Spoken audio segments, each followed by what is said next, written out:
Good afternoon, everybody. My name's Iridium Axel, and welcome back to another episode of Surtreon Dev. And today, we're going to be doing some cool stuff. You can see the episode plan on the side of the screen, but I figured we'd just jump right into it and I'd show you. You may notice my FPS has really dropped just by looking at this. We're going to be fighting the Gaia Guardian this episode because I really wanted to move forward in Botania. We're joined by Joe Roberts, as always. But yeah, these... No, you're not. Oh.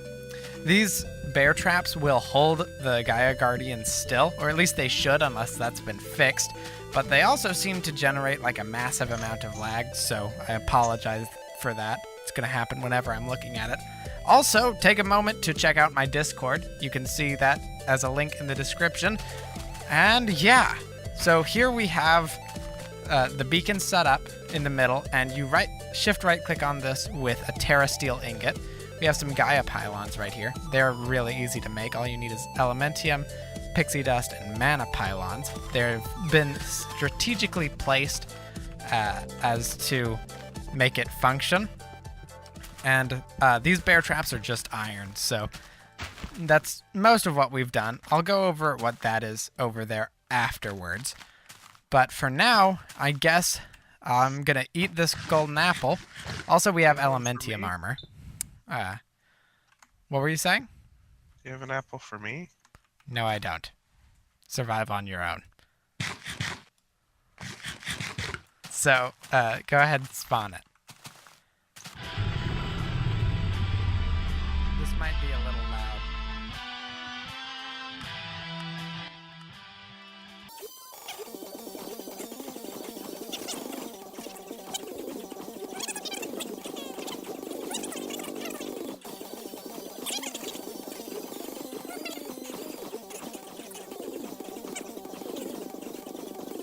Sweet! Yeah, I actually equipped my magnet ring right before you killed it. Ah, so you got the Gaia spirits? Yes. Alright, good. Because I was worried for a second there. And I got an epic shader grab bag. Also, you're not getting them back. Oh. Okay. Okay, so now we're going to be fighting a hard one. Take it away. That took a Gaia spirit combined with a Terra Steel ingot to do. It's going to be tougher. I'll get back to you once we own it. Alright, we killed it. Good job. Whew. That was not easy. Let me toss out some crap. I got Will of Varrock. 3 overgrowth seeds. 3 overgrowth seeds? That's cool. Yep. This one is yours. Nice. These Dice of Fate open up and get you some cool loot. So. I also got... Wait. Ooh. Hello. Hello. You missed. That was awesome. This thing basically creates a wall of swords behind you, and they seek out wherever you're pointing. That's awesome. A good bit of damage, too. Okay. I guess we're going to just farm a few of those, get more Gaia spirits. So yeah, see you guys in a second. Okay, guys, so we haven't really farmed many more of those. I'm sorry the trees are flashing. It's annoying, I know. I'll fix it soon. But I figured I should tell you what we did off camera, and this is most of what we did off camera right here. I didn't even really build this. This was all Joe Roberts doing, and it's pretty cool. Pretty much this is an area for us to test out machines and stuff before we build them in a main project. So over here we're testing an automation for creating the runes. We have a bunch of droppers here that you would fill with items, and that they would automatically create the runes. Of course, we're going to do this in a different way, but pretty much following the same concept when we build Botanionia, which we should be getting to this episode, and hopefully it's going to end up being really cool. That's why we wanted to fight the Gaia Guardian, because when you kill the Gaia Guardian, you get Gaia spirits, and you can create a lot of cool stuff. So Botanionia Botanionia is meant to be like the end-all be-all mana setup, and we're just going to tweak it over time, pretty much. But yeah. I'm not sure if it will need much tweaking. Yeah, by the time we're done with it, it'll probably be close to the best mana setup you can get. It's going to be quite nice. But yeah, I guess we'll see you guys back in a second when we get to the rest of the stuff this episode. Pow. Kaboom. Cool. Ring of Thor. Alright guys, I have a lot of things to go over, and not a lot of time to do it. So, we're going to go over it really quickly, because I don't want to be boring. Boring is for boring people. So, first of all, one of the things that changed off camera is we fixed the server lag, tick lag issue, which is sort of like latency. The problem was this signal and retriever always checking all 108 slots of each of these 34 chests over and over and over and over and over and over and over again for specific items that would go into our drawers. That caused a lot of lag. Now it's just activated by a lever, so when we need it, we can turn it on, and usually it'll pump items into it first, but as we discussed in a previous episode, that doesn't always work, so just turn it on every once in a while, fix everything up.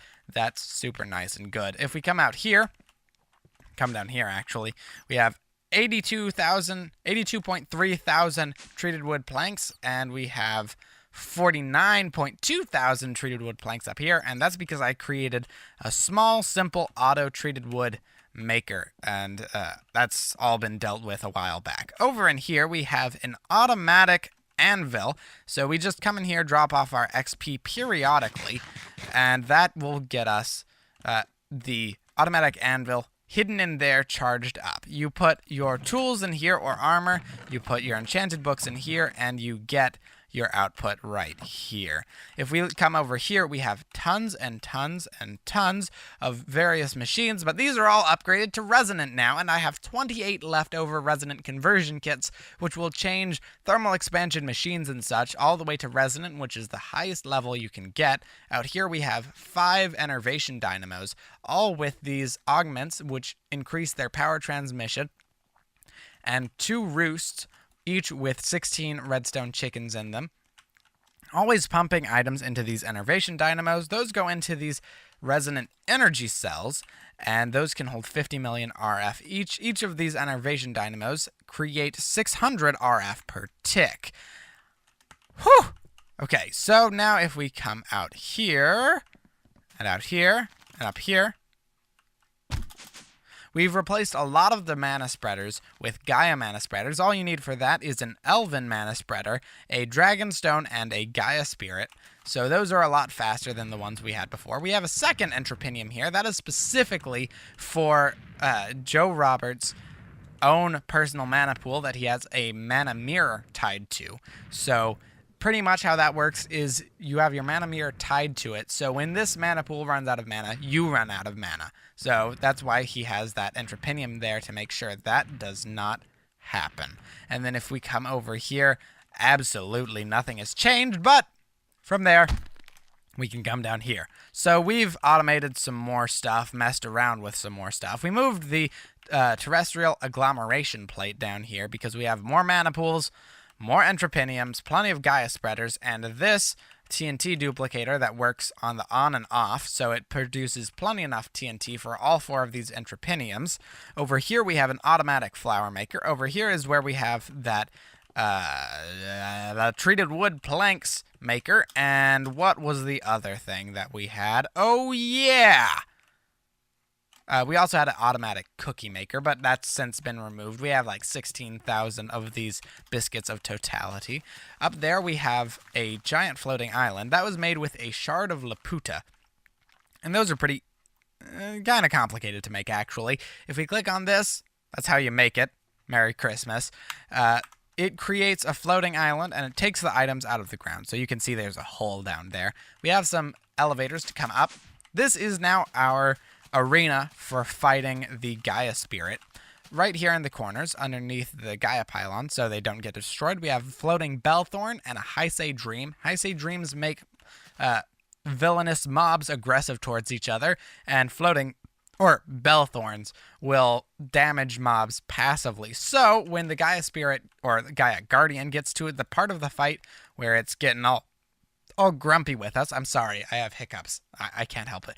When it gets all grumpy with us, all we have to do, when I say grumpy, I mean when it spawns villain mobs, bad mobs, evil mobs. We come down here and we just wait for them to die. Okay, I think that's everything aside from the items I have. So I have full Terrasteel armor now. That wasn't too hard to make. We had most of the items already. We just had to use a lot of mana.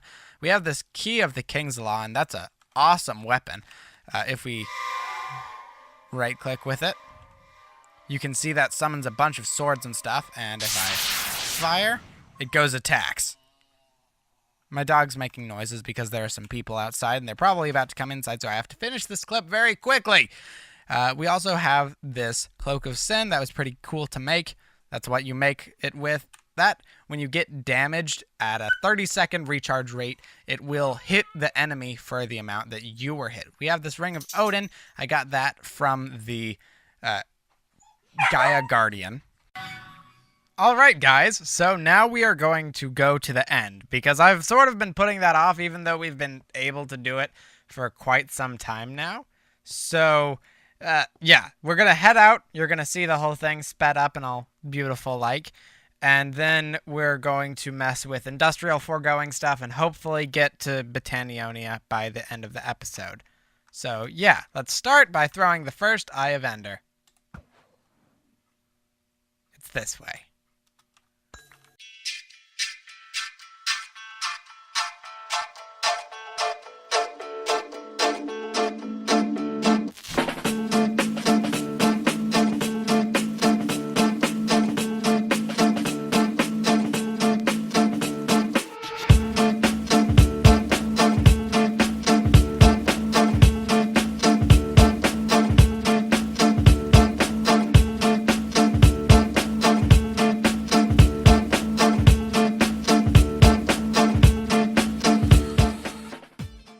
Alright, so through science we've determined that the end portal is directly below here, so this is where I'm going to dig down.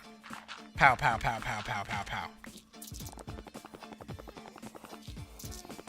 And we're here.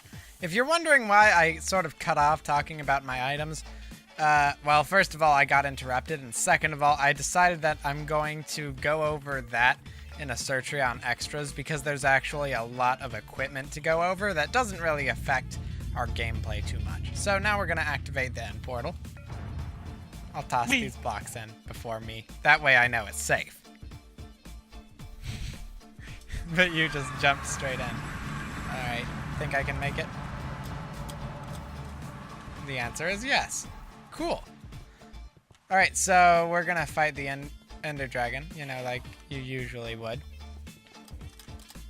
Plus, like, some modded stuff. Some shenanigans. And you'll see that all sped up.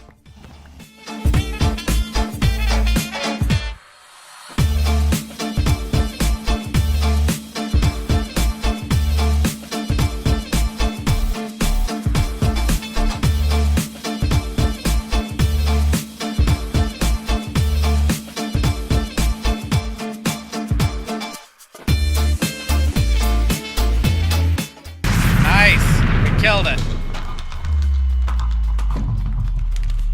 How do you collect that thing? The heart. Gotta get that XP!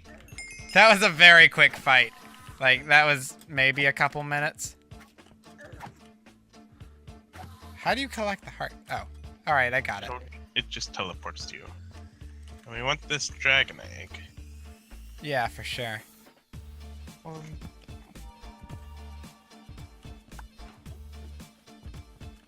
Bam. Howdy, folks. Welcome back. So, I've made some creative decisions regarding Batanionia, and Joe Roberts agrees with me. Also, I have wings now. I can fly. You can see that right here. Ah! Oh, gosh. It's okay. Safety third. But yeah. That's the creative decisions that we made. The wings that I'm using, let me just explain that real quick. That is made like this. Pretty easy to make, and when you have the Eye of the Flugel in your inventory, it just takes mana. You don't run out of flight, but you normally would. So this is what we've made. It's around the arena, which we've decided Batanionia is going to be like this.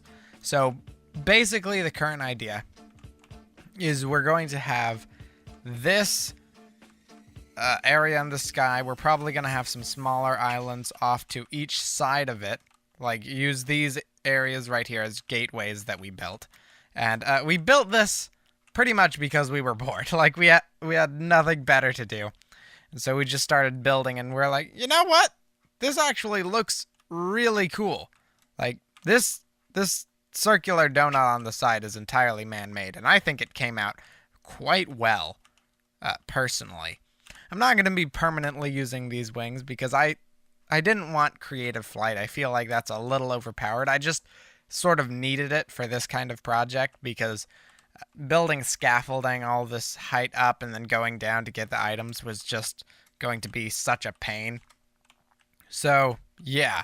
This is going to be Batanionia now, and I think this is what we're going to be working on for the rest of the episode, but we might also do some extra utilities 2 stuff. So, there you go. I keep on dashing around. Also, this is Hell Nugget, Destroyer of Worlds. This nugget belonged to a zombie pigman that was causing the server to crash whenever I would log in because he was loaded and apparently he was trying to pathfind to an entity that was impossible to pathfind to. So we had to kill him before joining the server, otherwise we were just going to remain locked and not being able to play on the server ever again. So I named it and put it on the wall. See you guys in a second. Alright, so like I said, we are going to be working with Extra Utilities 2 a bit today. So, first I have to sort of explain some of the stuff in Extra Utilities 2. First of all, Extra Utilities 2 uses a power system called GP, or grid power. And this is generally per player, but I've set it up so that me and Joe Roberts are sharing our grid power. And you use these resonators here to create various items in Extra Utilities 2 using grid power. And the basic way you power these is with a crank GP generator. Joe Roberts made that. I don't know where it is now, but with these we made these stone burnt blocks. So that's just polished stone and a resonator, and polished stone is 4 stone bricks and a stone brick pattern. So we made this stone burnt, and with this we're going to be making some dragon egg mills. So if I hit U for uses, we can see the dragon egg mill right here. This produces the most out of any GP generator in the game, and we're going to make 8 of them because generally you can only get 1 dragon egg. That's why it's such a powerful generator. But since we have draconic evolution, we can get more than 1. So let's craft these up real quick. I've gotten some nether stars in preparation for this. So there. I thought I needed ender air. Evidently I don't. But yeah, now we have 8 of these, and if I plunk one down real quick and slap a dragon egg on top, I was getting some weird lag. I don't know what that's about, but it's generating 500 grid power per tick from just having this dragon egg on top. So that's pretty cool there. We're going to do some more stuff with this in the future, but I just kind of needed it. But yeah, I'll see you guys back in a second. Okay, guys, so I've been trying to figure out what to do for a little while now. The end of the episode is kind of near. This episode has to go up by tomorrow. It's been a very hard one to record because I've been bored out of my mind. I have no idea what to do, and I had an idea for like a little side project that is going to be mildly convenient for me. It's an idea that I had a while back, so I figured why not use it for once. I'm going to turn around, or I'm going to change the point of view, and we're going to start lagging really, really badly For some reason, I'm not sure why, but our base just generates a ton of lag, and I'm not going to be able to fix that until I get a better processor and whatever. But here's my idea. So, in-game commands that give me more cookies. Sounds good? Sounds good. Okay, so before I do that, I want to show you where I put our GP things. So we now have 1,000 GP because of these dragon eggs. We only have 2 dragon eggs so far, so I only have 2 of these generators down, but I just have them tucked away behind the portal. Okay, let's come in here. Let's search for chat detector, first of all. So that's what we're going to need to get the command going. All we need is some stone, some redstone. So I'm going to go ahead and make a stack of redstone torches, because who doesn't need a stack of redstone torches? Gonna grab a couple stacks of redstone, a couple stacks of stone, and then I'm gonna do like that, 1, 2, 3, 4, and then I'm gonna do like that, and there. Cool, and then I can just shove a lot of this stuff back in here, at least for now. And then we need to look at player interface. Right here. I don't know what the difference between a creative player interface and a player interface is, but we're making a normal player interface. So we're going to need 6 plus 4, so 10. And we're also going to be needing 4 of that. That was 3. 4. And 1 of those. And I think that's everything. So if we do this, do like that, and then do this, do like that. Oops. I knew it was 12! Do like that, then do like this, and then grab 6 more because... Oh, I didn't take into account the 8 obsidian needed for the ender chest. Okay. So we have the player interface and the chat detector now. If we come back here, pretty much my idea here, we're going to place down... Oops, wrong place. Ciao. Okay, so we're going to place down that right there. And then we are going to slap a reinforced servo on the back side of it. Keep it at redstone enabled high. It would be better to use a signalum servo, but we can mess around with the timings and everything. I think this is all we need on this front. Then we're going to have that go into a player interface. Alright, so that's the offhand. That's the armor. What is that? I need to look at, like, what different directions do what. Alright, so the bottom seems to be the hotbar, and we would like it to be deposited into the hotbar. Although the inventory might be better if the hotbar won't be full. Maybe. Sure, why not? Okay, and then we're going to take the chat detector right here. So, let's see. I want it to detect when I say, gimme cookie. Is it? No, it is definitely cookie, like that. Alright, so, now when I say, gimme cookie, turns on for a second, like that. And all we need is for it to power the thing over here. I don't know why I placed that there. The thing is, it's very the dank nulls are very finicky with when they choose to work how you want them to. Alright, let's see if this will gimme cookies. Gimme cookie. Alright, that did not seem to give me any cookies. Let me try that one more time. What happens if I do that? No. Odd. Alright, 1 second, and I'll try and fix this. Alright, so after some slight tweaks, I got it to work. It's just not going into my hotbar. It'll only go into my inventory, but if I do, gimme cookie, gives me cookies. Okay, everybody. So it seems that it is that time again. The end of the episode. That last clip rounded us off pretty well.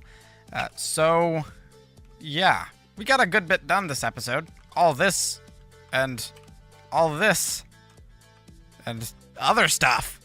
So this was a productive episode, even though to me it doesn't really feel like it was. Anyway, thanks a ton for watching. I hope you guys did enjoy, and I guess I'll see you all next time. Bye-bye.